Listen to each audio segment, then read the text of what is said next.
طبیعتاً باید در خیلی از قسمت‌هایی که هست یه جراحی‌هایی انجام بدیم تا بتونیم کشور رو از این وضعیتی که توش قرار گرفتیم بیاریم بیرون.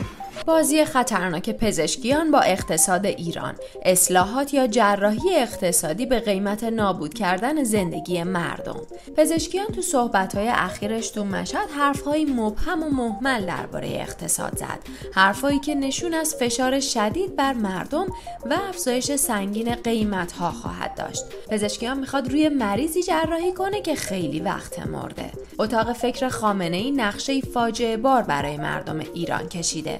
حذف یارانه‌ها، گرون کردن بنزین و حامل‌های سوخت و حذف ارز ترجیحی برای کالاهای اساسی. این راهیه که رژیم میخواد به وسیله اون کمبود بودجه، هزینه نیروهای نیابتی، جنگ افروزی و دستیابی به سلاح اتمیش رو جبران کنه. در واقع نه با جراحی اقتصاد بلکه با سلاخی مردم ایران. راهی که جمهوری اسلامی پیش گرفته ادامه مسیریه که زمان حسن روحانی شروع شد و نتیجهش فقر، فساد و گرونی افسار گسیخته که کمر اقتصاد و مردم رو شکسته. اصلاح اقتصادی جز با ارتباط با دنیا، سرمایه گذاری خارجی، شفافیت مالی و کوتاه شدن دست نهادهای نظامی از اقتصاد امکان پذیر نیست.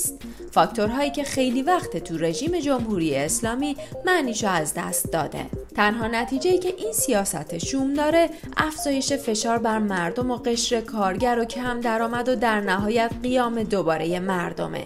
شاید پزشکیان بعد از اینکه نقشه حکومت رو لو داد خواست بیاد قضیه رو ماستمالی کنه و گفت هدفمون صحبت با مردمه، اما خوب میدونه که از سال 96 به بعد راه صحبت مردم با حکومت بسته شده و جامعه ایران که تبدیل به یه جامعه انقلابی شده روز به روز از سیستم و حکومت متنفرتر میشه و هر جمله‌ای که از دهن پزشکیان بیاد بیرون فقط باعث بیشتر شدن خشم مردم میشه. در واقع جمهوری اسلامی میخواد ابربحران‌های حاکم مثل بحران انرژی، کسری بودجه، بانکداری، محیط زیست، ورشکستگی صندوق‌های بازنشستگی و اشتغال رو باز هم از جیب مردم حل کنه.